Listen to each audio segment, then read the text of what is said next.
أرسل رسوله بالهدى ودين الحق ليظهره على الدين كله وكفى بالله شهيدا. أشهد أن لا إله إلا الله وحده لا شريك له وأشهد أن محمدا عبده ورسوله والذي لا نبي بعده. اللهم صل وسلم وبارك على محمد صلى الله عليه وسلم تسليما كثيرا صلى الله على آله وصحبه أجمعين. فقال الله تعالى في كتابه الكريم: أعوذ بالله السميع العليم من الشيطان الرجيم. بسم الله الرحمن الرحيم. وليخشى الذين لو تركوا من خلفهم ذرية ضعافا خافوا عليهم فليتقوا الله وليقولوا قولا سديدا. صدق الله العظيم. Puji dan syukur kita panjatkan kepada Allah Subhanahu wa taala atas segala bentuk limpahan rahmat dan juga curahan nikmatnya kepada kita semua. Kemudian tanpa salawat dan salam semoga senantiasa Allah curahkan kepada baginda Rasulullah Muhammad sallallahu alaihi wasallam, begitu pula kepada para keluarganya dan juga kepada para sahabatnya sekalian. Penghormatan kami kepada para pimpinan Nastaku, Mudir Am, Mudir Pendidikan, Mudir Pengasuhan, Sekretaris Bendahara. Kemudian penghormatan kami kepada para kepala sekolah, baik tingkat sekolah yang mulia. Penghormatan kami kepada para guru-guru di lingkungan Mataku, dan kemudian kami kepada bapak dan ibu yang dirahmati Allah Subhanahu wa taala. Jadi saya duduk di hadapan bapak dan ibu sekalian itu tidak dalam rangka memberikan ceramah atau tausiah, tapi hanya ingin menyampaikan beberapa hal yang terkait dengan program Ramadan yang nantinya akan diikuti oleh anak-anak kita. Tahun yang sudah setiap kali Ramadan tiba, Mataku akan menyelenggarakan satu agenda yang namanya himah. Yang di kegiatan himah ini proses menghafal Al-Quran itu akan kita lakukan secara lebih intensif. Tapi untuk tahun ini kita melakukan perubahan. Jadi porsi Al-Qurannya itu masih sama seperti hari-hari biasa.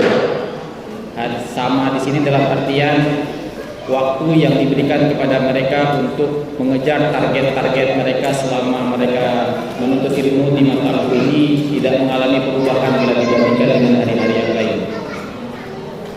Tapi tentu saja porsi Al-Quran dalam interaksi yang lain lagi itu bertambah. Jadi untuk Ramadan kali ini, kegiatan Ramadan itu akan difokuskan pada pembentukan karakter, kedisiplinan, dan motivasi. 3 ya? Atau dibalik, motivasi, pembentukan karakter, dan kedisiplinan. Pertanyaannya, mengapa hal seperti ini baru kita lakukan sekarang? Yang pertama, terkait dengan motivasi. Setelah sekian lama Mataku ini berdiri, dan saya yakin dan percaya bapak-bapak dan ibu-ibu yang mempercayakan anaknya datang kemari, itu ada harapan mereka itu menghafal Quran. Betul ya? Kalau cuman bisa matematika fisika tidak akan diantar kemari. Tapi karena ada Al-Qur'annya, menginginkan anaknya menghafal Al-Quran, bahkan kalau bisa 30 juz, itu yang kemudian membuat kita mengantarkan anaknya kemari. Ada harapan di sana. Dan ketika mereka datang kemari dan kemudian menuntut ilmu, mengikuti berbagai proses yang ada di Mataku, ternyata ada di antara anak-anak itu progresnya tidak seperti yang diharapkan. Ada yang cepat, ada yang sesuai dengan target, tapi juga tidak sedikit yang jauh, ya, jauh dari target yang diharapkan. Dan kemudian kita mencoba untuk menjajaki apa persoalannya. Dan ternyata Di antara sekian banyak persoalan yang paling besar itu adalah bab motivasi. Motivasi yang lahir dari sebuah pertanyaan sederhana, untuk apa kamu hafal Quran?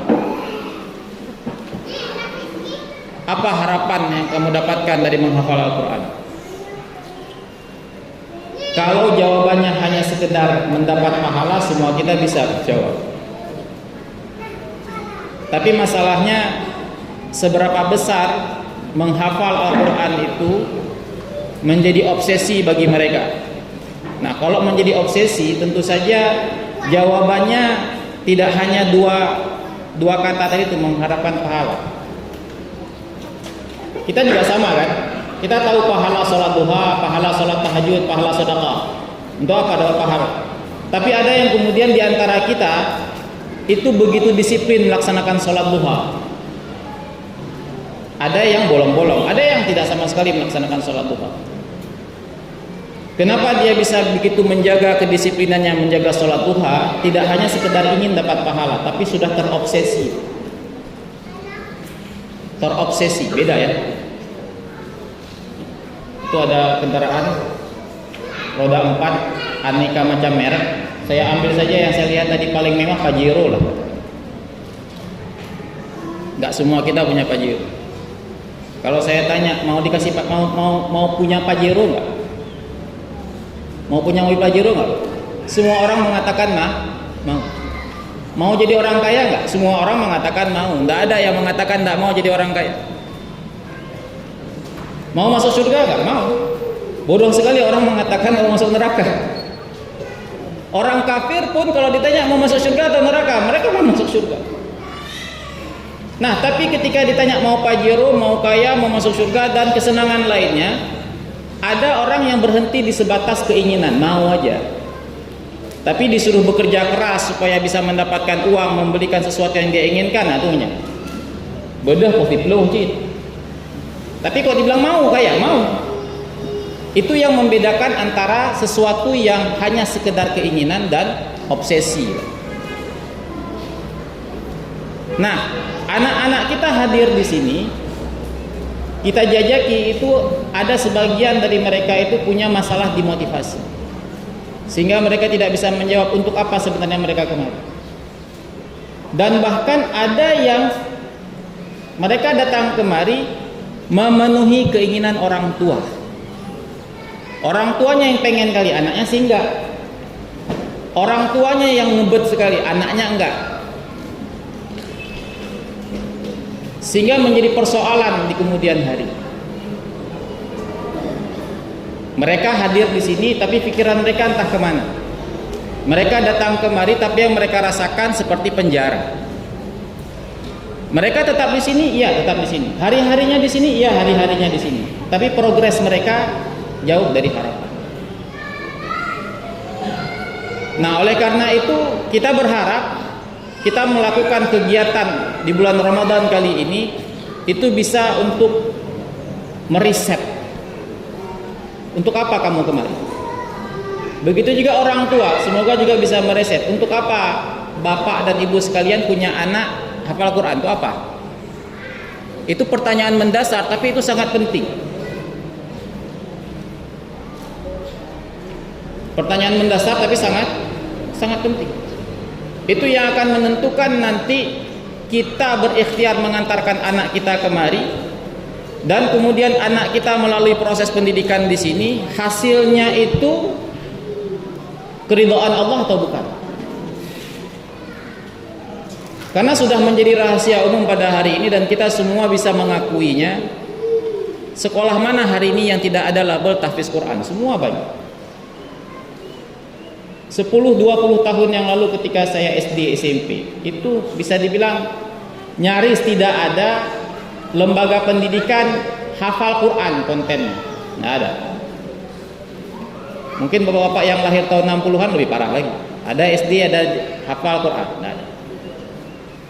Hari ini les bahasa Inggris pun ada ditaruh hafal Quran sedikit. Les bahasa Inggris kami beda, ada hafal Quran. Jadi itu menjadi semacam trademark bahasa dagang. Kenapa? Karena judul hafal Quran itu begitu diminati sekarang. Kenapa begitu diminati dan ternyata status hafal Quran ini pada hari ini menjadi gengsi juga. Anak saya sudah 10 juz. Anak sampean? Anak saya udah idi imam di sini, di sini, di sini, di sini. Anak sampean? Apakah hanya sebatas itu keinginan kita untuk mengantarkan anak kemari? Nah, itu yang perlu kita sadari. Kalau itu menjadi impian kita dan ternyata itu tidak menjadi impian anak kita, itu menjadi persoalan. Makanya seringkali ketika penerimaan santri baru, sudah beberapa kali penerimaan santri baru, itu kan ada para orang tua yang mendekati pengurus, berharap anaknya bisa diterima, termasuk kepada kami. Ustaz Iman, apa bisa? Apa bisa? Saya mengatakan begini, serahkan saja sama si anak. Anak ini punya keinginan atau tidak? Keinginan anak atau keinginan bapak? Keinginan anak atau keinginan ibu? Kalau anak tidak punya keinginan, maka bentuk dulu keinginannya. Jangan tiba-tiba di rumah dia tidak pernah merasakan atau kita tidak pernah memperkenalkan dia dengan Al-Quran selama pendidikan dia sejak kecil. Dia tidak pernah berpengalaman berinteraksi lama dengan Al-Quran, apakah itu membacanya dan kemudian mencoba menghafalkannya. Tiba-tiba dia masuk kemari hanya dengan keinginan ayah dan bundanya. Itu stres anak. Stres. Dia tidak akan menikmati proses pendidikan di sini. Stres. Maka ikhtiar, apakah ikhtiar ini akan mujarab 100%? Wallahu a'lam. Kita bersama-sama berdoa ini mujarab. Itu satu, mengapa pada Ramadan kali ini konten kita tidak menambah durasi mereka menghafal Al-Quran, tapi pada motivasi. Dan pemateri yang kita undang juga bukan guru-guru yang selama ini berinteraksi dengan mereka, tapi kita mencoba mengundang pemateri dari luar sebagai bagian dari penyegaran. Kemudian yang kedua, pembentukan karakter dan kedisiplinan.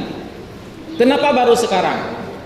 Ya, sebagai sebuah pemakluman dan memohon maaf.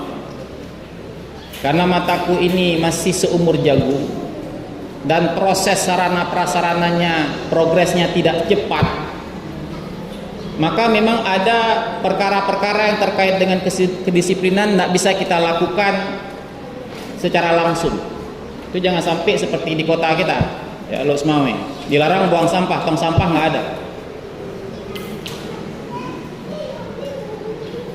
Yang melanggar lampu merah ditilang, lampu merahnya rusak. Artinya kedisiplinan yang ingin dibentuk tidak ditopang oleh sarana yang ada. Lampu merah rusak, kadang hijau, kadang kuning, kadang hijau kuning aja. Kita serobot, trit 250.000. Dilarang buang sampah, dilarang buang sampah. Pergi ke Santero nggak ada lagi tempat yang bisa kita buang sampah.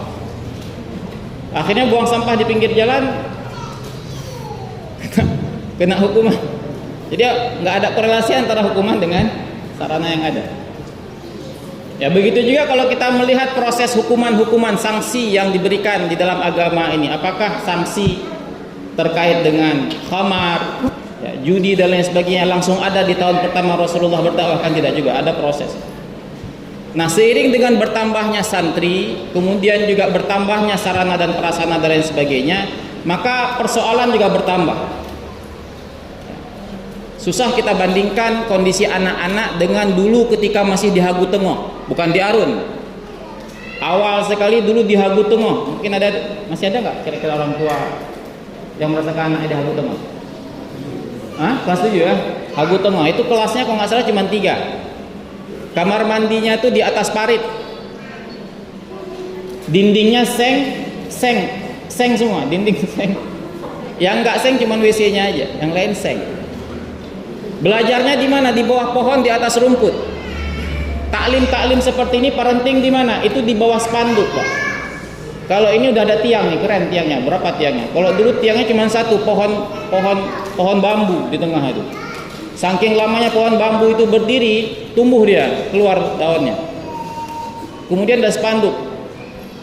Berjemur kita di bawah itu. Begitulah kondisi anak-anak khususnya tahun pertama. Fasilitasnya ala kadar. Sehingga saya mengangkat, bukan topi ya, peci berarti. Mengangkat peci kepada orang tua yang dulunya sempat menitipkan, mempercayakan anaknya ke mataku dengan fasilitas yang ala kadar. Tapi pada hari ini kan fasilitas sudah bertambah. Dan tentu saja masalah juga bertambah. Karakter orang tua dulu dengan sekarang juga berbeda. Dulu jangankan AC, anak-anak itu nggak tahu di mana. WC-nya saja dari seng. Sekarang bisa jadi mati AC cuma 10 menit itu sudah seheboh satu negeri. Sekarang ya. Sekarang saya yakin orang tua yang dulu pernah merasakan anaknya di hagu tengah itu nggak komplain. Tapi kalau misalkan yang baru masuk mungkin 1 tahun 2 tahun belakangan tidak pernah melihat anaknya merasakan itu bisa jadi berbeda karakternya. Nah, kemudian yang berikutnya dalam proses mereka menuntut ilmu di sini paling tidak kan ada 2 metode besar yang kita tempuh. Yang pertama membuat mereka sadar, menyadari apa keutamaan mereka di sini, menghafal Quran dan lain sebagainya.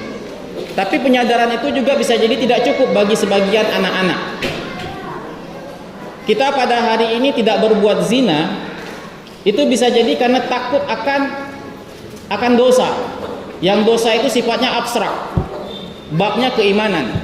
Tapi ada orang berzina itu dia takut bukan karena dosanya, tapi takut karena nanti ketahuan sama WH. Itu kan 2 hal yang berbeda.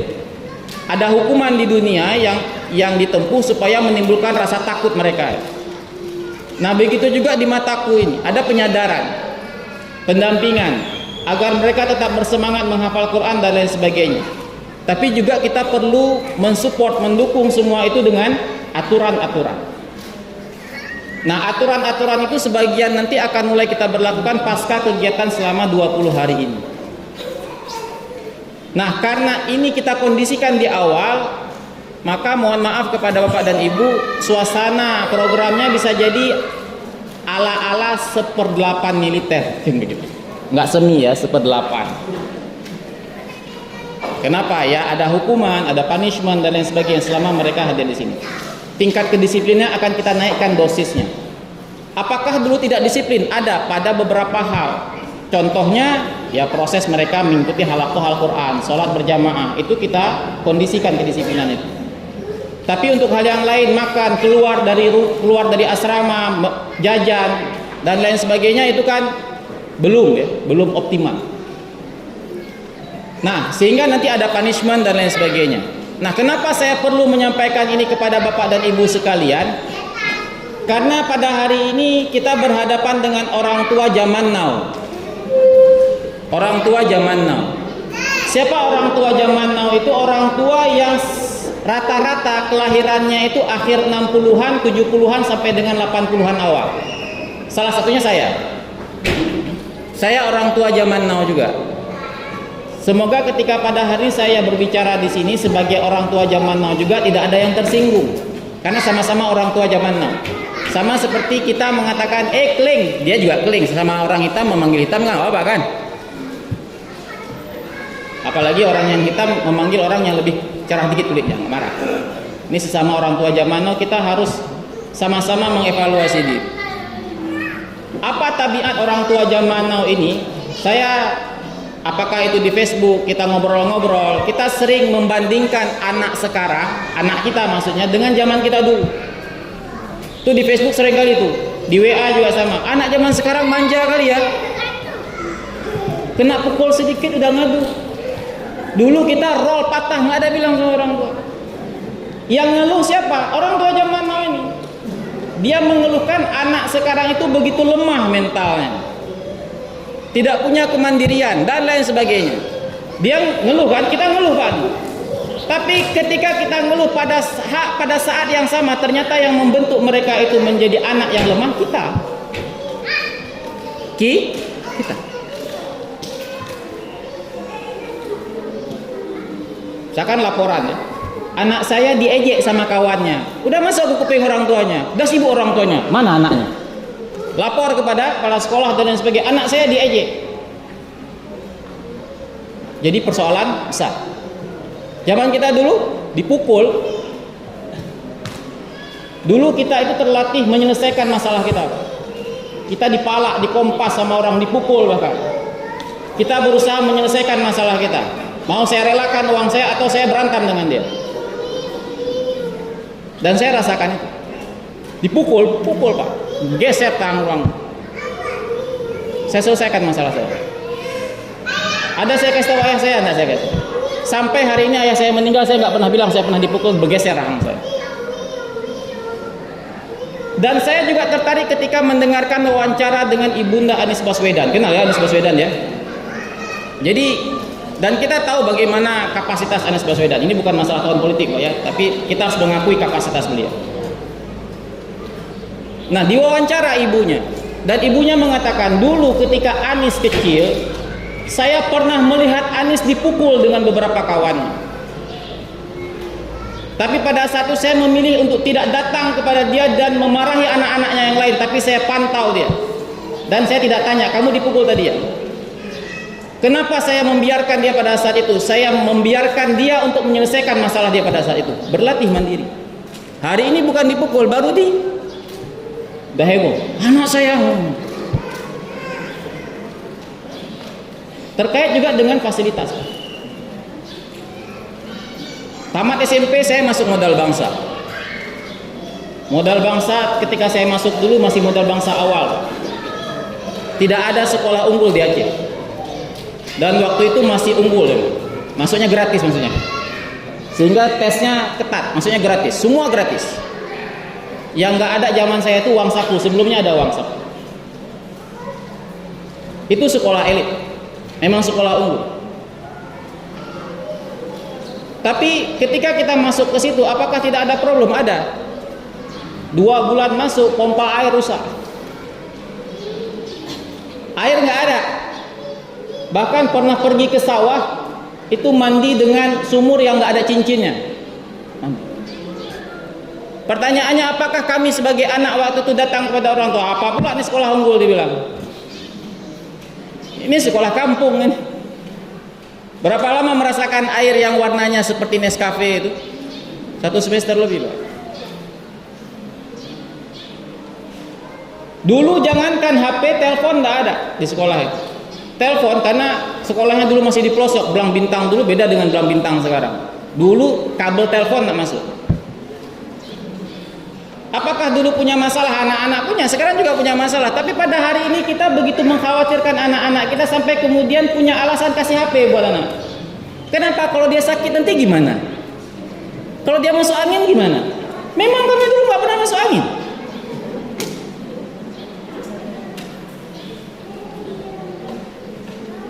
Hidup juga, hidup saya sampai hari ini.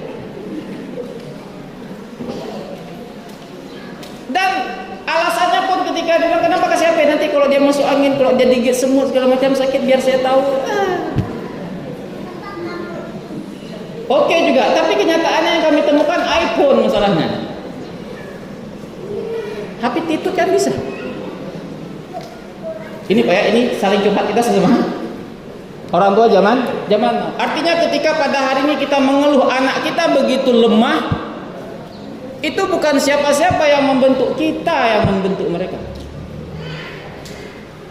Sehingga mereka menjadi lemah, tidak mandiri sampai mereka itu usia 3 tahun usta bahkan ulia. Kita yang bentuknya. Jadi persis ilustrasinya ketika anak usia 1 tahun dia mulai belajar berjalan, ketika dia mulai melangkah jatuh. Ketika dia jatuh dan dia menangis, kita kemudian kita sayang kali sayang anak saya jatuh segala macam. Kita menganggap itu bentuk kasih sayang kita, akhirnya kita mengatakan tidak boleh jalan lagi. Pada saat itu kita merasa itu kasih sayang kita, tapi jangka panjang itu adalah cara kita merusak dia. Akhirnya dia nggak bisa jalan. Kenapa? Dia nggak pernah merasakan sakit. Nah kita juga begini pada saat. Nah, kenapa karakter itu penting? Karena memang proses menghafal Al-Quran itu tidak otomatis mengubah karakter orang. Kenapa hafal Quran? Anak saya kalau hafal Quran pasti masuk surga. Mana ada? Kalau hafal Quran pasti kasih syafaat sama saya. Mana ada cerita itu? Kalau hafal Quran pasti baik, pasti bertakwa. Mana ada? Orientalis juga banyak yang hafal Quran. Allah menyindir orang-orang ahlul kitab, matsalul ladzina humilut taurata tsumma lam yahmiluha kamatsalil himari yahmilu asfara. Mereka hafal isi Taurat. Allah katakan keledai. Kalau hafal Quran anak saya cerdas, mana ada? Saya punya beberapa teman hafal Quran, lambat juga pikirannya. Yang cerdas juga. Ketika belajar fisika nggak connect, dia sama juga. Semua orang punya bakat. Nah, hafal Quran itu sama seperti ibadah lainnya, sholat, puasa, dan lain sebagainya. Dia akan menjadi berkualitas kalau dia tumbuh dari fondasi yang juga berkualitas. Sholat, kata Allah, inna sholata tanha 'anil fahsya'i wal munkar. Tapi di ayat yang lain Allah mengatakan fawailul lil musallin, celaka orang yang sholat. Al-Quran juga begitu. Rasulullah SAW mengatakan wal Quran hujjatul laka aw 'alaika. Al-Quran itu bisa menjadi pembela kamu atau menjadi musuh bagi kamu. Kelompok orang yang pertama kali diazab di hari kiamat itu salah satunya orang yang menghafal Al-Quran. Tapi kenapa kemudian aktivitas mereka bersama Al-Quran, tapi kemudian kenapa kemudian Al-Quran ini menjadi musuh? Persoalannya bukan pada menghafal Al-Quran, tapi pada motivasi. Dan kemudian karakter-karakter berikutnya, ini juga bukan sebagai unsur dari mataku, tapi ini sebagai sama orang tua juga.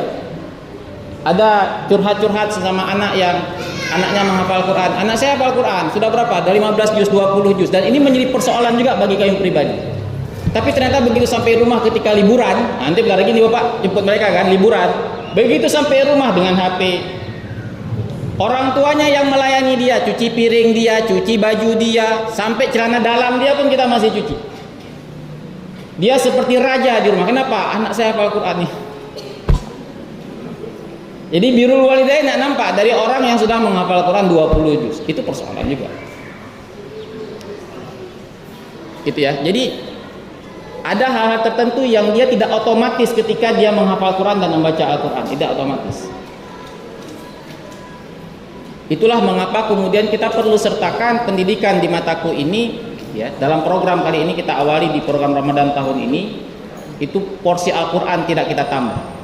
Kita variasikan dengan yang lain untuk pembentukan karakter, kedisiplinan, dan juga meriset motivasi tadi itu. Nah, sehingga jangan sampai nanti ketika saya sudah mengatakan dosisnya bisa jadi 1/8 ala-ala militer, ala-ala. Itu jangan sampai heboh orang tua nanti. Ada apa dengan mataku? Kok udah ada militer di sini? Anak saya kenapa disuruh push up? Apa-apaannya nih? Jangan kayak gitu lagi, Pak. Udah saya bilang nih. Tidak terima anaknya dihukum tuh. Tapi insya Allah dosisnya tepat. Nah. Tapi jangan kemudian galau, teriris hati saya melihat anak saya disuruh push up. Itu jangka panjang kayaknya akademi militer, tamtama di Matai juga jadi bencong semua anak lagi. Kenapa? Disuruh push up sama push up kau. Anak saya jangan disuruh push up. Tentara, Pak.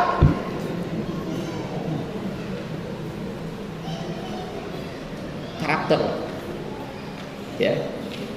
Paling tidak yang sudah datang, nah biasanya kan masalah-masalah yang kasih HP ke anaknya nggak datang, itu juga persoalannya. Itu kita punya persoalan klasik memang. Sama seperti sholat subuh, yang diceramain yang datang sholat subuh.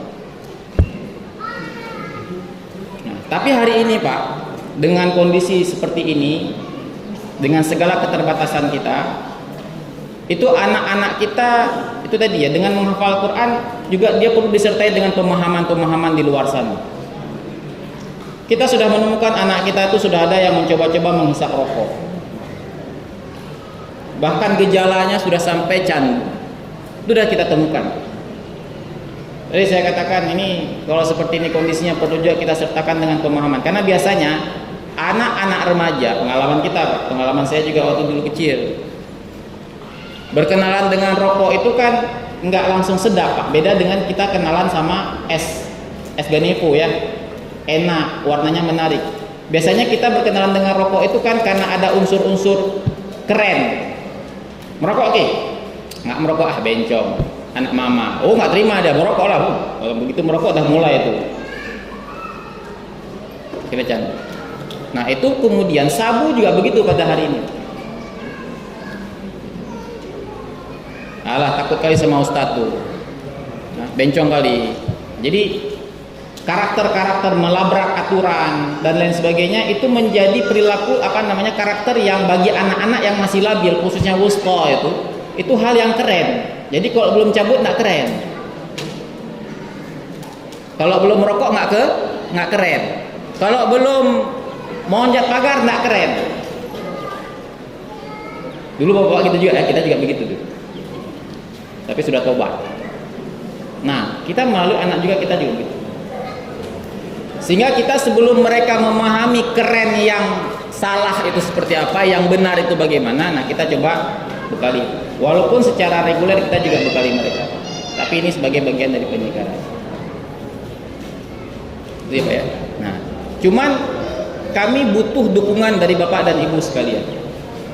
Ketika bisa jadi anak-anak nanti, karena mereka sudah melalui proses-proses yang membuat mereka nyaman. Nyaman bagaimana? Sudah ada nih tempat-tempat tertentu, sudut-sudut tertentu, tempat mereka membuat majelis-majelis HP. Ada majelis HP, ada majelis rokok. Sudah ada tuh gudang-gudang rokok di mana, sampai semak-semak, sudah ada tempat tuh. Kedapatan tuh semua. Dan ketika mereka kemudian kita coba untuk alihkan, kan itu keras Pak ya. Ibaratnya kalau orang sudah kena narkoba itu kita rehabilitasi, dia akan meronta.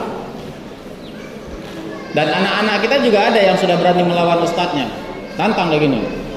SMP masih. Nah itu harus kita ubah juga agak keras. Ibaratnya seperti shock terapi lah. Nah kalau nanti kemudian anak-anak mengadu dan kemudian mengatakan nggak sanggup, capek kali segala macam, maka kita berharap orang tua itu menguatkan, jangan menjadi pihak yang melemahkan. Paham ya? Jangan jadi pihak yang melemahkan. Biarkan saja, atau motivasi tambahan. Karena kalau kita perhatikan, ini juga kita akan sampaikan kepada anak-anak. Orang-orang besar pada harinya yang kita jadikan sebagai figur, mereka semua itu merasakan yang namanya penderitaan, kepedihan. Kita pada hari ini kagum ketika mendengarkan Imam Bukhari, bagaimana kecerdasannya, bagaimana kehebatannya. Tapi seringkali kita orang Indonesia ini hanya mengetahui keberhasilan orang, tapi kita lupa mencari tahu bagaimana proses dia. Tanya tak kalian Jepang orangnya negara maju, tapi kita nggak pernah melihat bagaimana Jepang itu berusaha bangkit dari keterpurukan mereka pasca Hiroshima dan Nagasaki. Kita hanya mengatakan Jepang itu maju ya keren kali, Singapura itu maju ya keren kali. Singapura pada hari ini jangankan kita buang air kecil, meludah saja itu didenda, itu proses panjang, itu dicambuk memang. Orang Singapura dulu itu 11-12 sama orang Aceh. Suka-suka dia, Melayu kok, ras Melayu sama. Ras Melayu itu sama. Ras Melayu itu nggak bisa dibuat. Kita harus hitam, kita harus putih. Biasanya orang Melayu nggak punya tipikal begitu, hitam putih. Dulu ada blok timur, blok barat, ya kan? Orang Indonesia nggak mau blok timur, blok barat, non blok, nggak ke kanan, nggak ke kiri. Yang penting semua senang. Suka membuat semua pihak senang. Ada ekonomi blok kapitalis, ada ekonomi blok sosialis. Indonesia nggak ambil dua-duanya. Ekonomi Pancasila, kapitalis ada, sosialis ada. Pokoknya semua campur-campur. Itu ras Melayu begitu dia. Jadi buat aturan keras, jangan keras-keras sekali. Kita itu Melayu. Nah, Malaysia, Singapura yang pada hari ini kita katakan sebagai negara yang jauh lebih maju daripada kita hanya mengatakan maju tak awak gok, maju tak nang gerogok, tapi kita tidak pernah mencari tahu proses sebelum mereka seperti hari ini. Dan semua mereka itu melalui kepedihan demi kepedihan. Nah sekarang pertanyaannya, ketika kita menginginkan anak kita, punya mimpi kita terhadap anak-anak kita, semoga mereka menjadi aset bagi kita, khususnya ketika kita mati nanti, dan aset bagi kita di akhirat nanti. Maka itu semua berpulang kepada kita. Berpulang kepada kita. Sudah selesai. Itu Pak ya. Jadi kurang lebih kegiatan yang akan kita lakukan pada Ramadan kali ini itu kontennya 4 tadi. Motivasi, kemudian kemandirian, kedisiplinan, dan pembentukan karakter. Karakter-karakter seperti apa? Di antaranya akan kita masukkan kontennya itu birrul walidain. Jadi kita akan mencoba sedikit saja mengubah persepsi mereka. Kalau di sekolah yang lain itu lewat depan guru, lewat saja gitu, tidak memberikan salam, itu mungkin dianggap masih sopan. Tapi anak mataku tidak begitu. Nah, gitu. Jadi kalau anak mataku sudah begini matanya sama gurunya, itu sudah pelanggaran hebat. Apalagi berani nantang gurunya, berantem di luar. Kenapa? Di luar sana mereka bisa jadi nggak bisa baca Quran dan lain sebagainya. Kamu di sini beda. Jadi perlu kita sampaikan kepada mereka bahwa ada karakter-karakter tertentu yang di luar sana dianggap biasa, di sini nggak biasa. Nah, karena di sini nggak biasa, maka proses pembentukannya juga tidak biasa. Perlu ditambah dosisnya. Nah, ketika kita tambah dosisnya, anak kita pasti merana, pasti komplain, dia nggak nyaman dengan kondisi seperti ini. Kenapa? Sudah terlalu lama nyaman. Dan kalau mereka tidak nyaman, mereka akan ngomong ke siapa? Orang tua. Nah, sekarang balik lagi ke orang tua. Sakit perut Pak, jemput, dah jemput 3 hari, 5 hari, 7 hari. Sekali lagi saya katakan, kita menganggap kita membantu anak, tapi pada saat yang sama kita sebenarnya sedang melemahkan anak. Saya tidak punya bahasa lain, Pak, tapi begitulah dia. Jadi jangan sampai keinginan kita terhadap anak itu bertolak belakang dengan cara kita memperlakukan mereka. Yang nggak ada kamusnya dalam hidup ini, bu belemak, ubek bekah itu nggak ada Pak.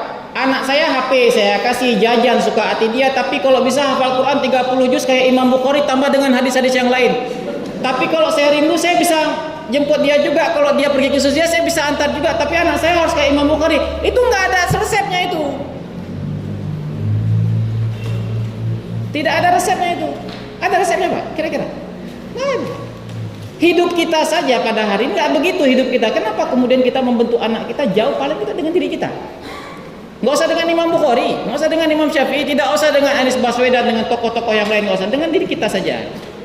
Kita dulu pun nggak diperlakukan oleh orang tua kita seperti kita memperlakukan anak kita pada hari ini. Nggak ada. Jajan suka-suka. Itu jajan dia beli apa? Rokok kan dia beli rokok. Kenapa? Ada uang.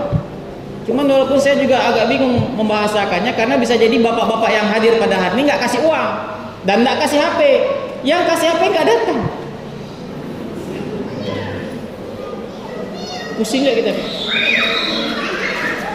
Coba ya. Dan HP sampai hari ini masih terus ada Pak. Udah berapa HP? 2 malam 6. Bermajelis mereka dalam HP Pak. Pertanyaannya dari mana HP itu kalau bukan dari orang tua?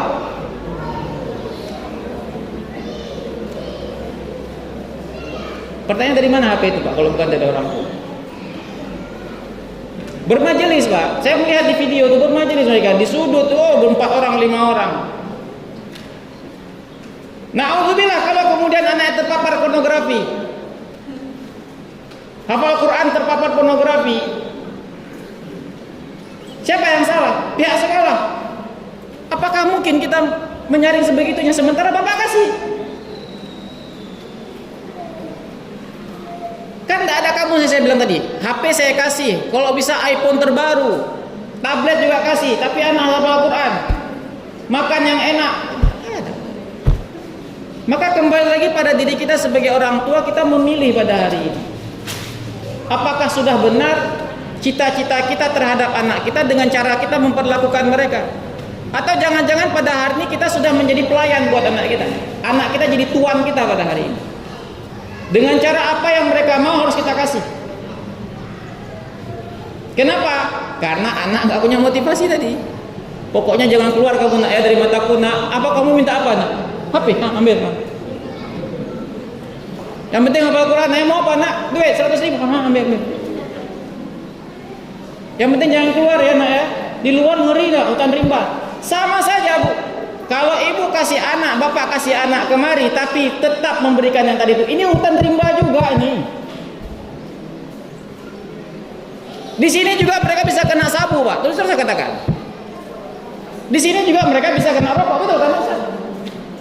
Ada nggak pesantren Padari di luar sana yang steril 100%? Nggak ada. Jadi jangan khawatirkan alam rimba di luar sana yang akan menodai anak-anak kita, sementara kita juga menodai dia. Kita khawatir kan, oh anak saya kalau nggak masuk mataku, kalau nggak masuk pesantren, ini orang tua banyak nih. Walaupun orang tuanya sholat pun enggak, yang penting kan lo mudaya.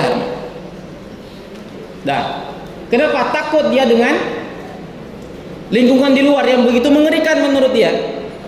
Sudah, takut dia kan, masukkan kemari. Nah, masukkan kemari cara juga begitu, kasih HP, dibilang jangan bawa jajan, kasih juga berapa? Bukan 5.000, 10.000. Berapa? Ada yang berapa? 300 minggu. Yang kehilangan masuk maling berapa? Kita yang 800.000 kan? 800.000. Saya kuliah saya dulu di Bandung, nggak sebegitunya dikasih sama saya. Ini anak cuman guleng-guleng nyampe 800.000, padahal kantin tak ada, makanan di asrama 800.000. Apa yang ada di pikiran kita sebagai orang tua? Nah, kalau dapat itu, kalau kali ini itu kita ambil kembali. Orang tua tidak boleh memidanakan ya. Uang kami diambil, dirampas. Nah, semoga apa yang kami sampaikan ini, ya khususnya program kita di bulan Ramadan ini, tidak ada lain adalah bukan yang kami harapkan dukungan adalah dari Bapak dan Ibu sekalian. Dan sekali lagi saya mohon maaf kalau ada kalimat-kalimat yang kurang berkenan, dan ini semua adalah bagian dari cita-cita kita bersama terhadap anak-anak di anak-anak kita. Wallahu a'lam bishawab. Aqulu qouli hadza wa astaghfirullah li wa lakum. Subhanakallahumma wa bihamdika asyhadu an la ilaha illa anta astaghfiruka wa atubu ilaik. Assalamualaikum warahmatullahi wabarakatuh.